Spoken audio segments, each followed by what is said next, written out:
আসসালামু আলাইকুম রহমতুল্লাহি ওবারাকাতুহ।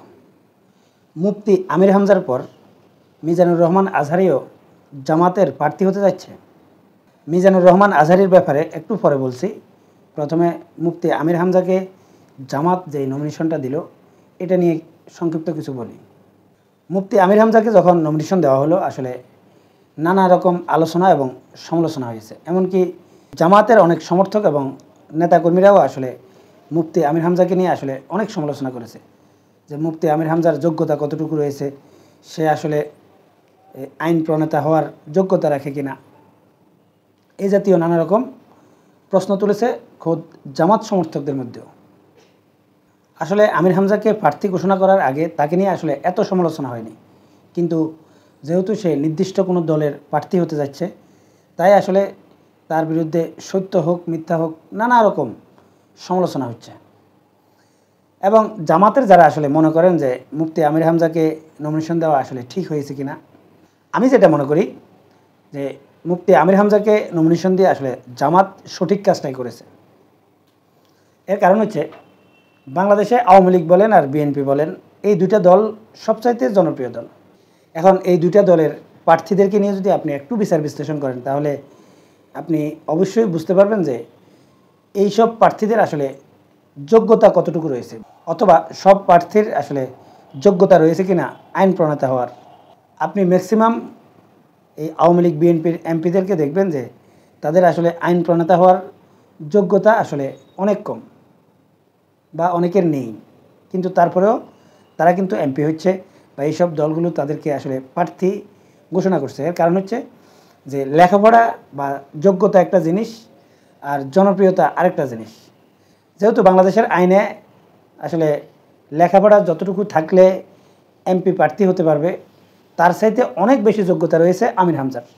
হয়তো তিনি বক্তব্য দিতে গিয়ে হয়তো টুকটাক ভুল করে থাকেন, আর যারা নিয়মিত কথা বলে তারা অবশ্যই ভুল করবে। এই যে আমরা কথা বলি, আমরা কি ভুল করি না? বা আমার চ্যানেলে যারা নিয়মিত ভিডিও দেখে তাদের মধ্যেও আমার চাইতে অনেক শিক্ষিত, অনেক জ্ঞানী, অনেক বেশি রাজনীতি বুঝে এরকম লোক আছে, তারপরেও তো তারা আমার কথাগুলো শুনে। আর বাংলাদেশের রাজনীতির হিসাব নিকাশ হচ্ছে বাংলাদেশের মানুষ আসলে যোগ্যতা দেখে আসলে ভোট দেয় না। বাংলাদেশের মানুষ আসলে জনপ্রিয়তা দেখে ভোট দেয়, আবার পারিবারিক ব্যাকগ্রাউন্ড কি, তার টাকা পয়সা আছে কিনা, এবং তার বাবা এমপি ছিল কিনা, বা সে সব মানুষের কাছে পরিচিত কিনা, অনেক কিছু দেখে আসলে বাংলাদেশের মানুষ আসলে ভোট দিয়ে থাকে।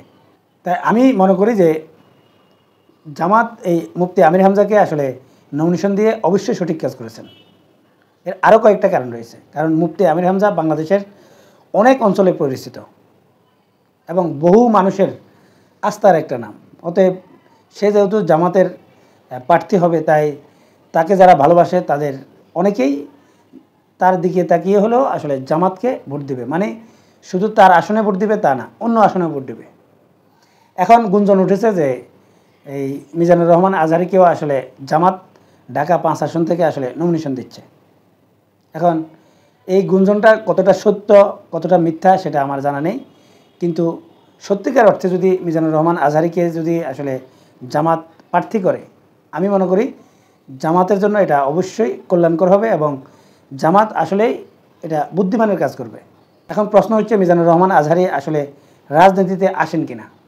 কারণ তিনি এর আগেও বলেছেন তিনি কোনো দলের না, এটা কিন্তু তিনি বলেছেন, বা কোনো দলের টাকায় তিনি লেখাপড়াও করেননি, এই জাতীয় বক্তব্য দিয়েছেন। তাই আমি মনে করি যদি সত্যিকার অর্থে মিজানুর রহমান আজহারিকে যদি রাজি করানো যায় এবং মিজানুর রহমান আজহারিকে যদি আসলে জামাতের প্রার্থী করা যায়, আমি মনে করি যে জামাত এটা সঠিক সিদ্ধান্ত নেবে এবং মিজানুর রহমান আজহারি ওয়াজ মাহফিল করে ইসলামের যতটা খেদমত করতে পারবে, যদি সত্যিকার অর্থে আজহারি যদি জামাত ইসলামীতে যোগ দেয় এবং তার কল্যাণে যদি জামাত যদি ক্ষমতায় যেতে পারে, তাহলে সেটা তার বক্তব্য বিবৃতির চাইতেও আসলে অনেক বেশি কাজে দেবে।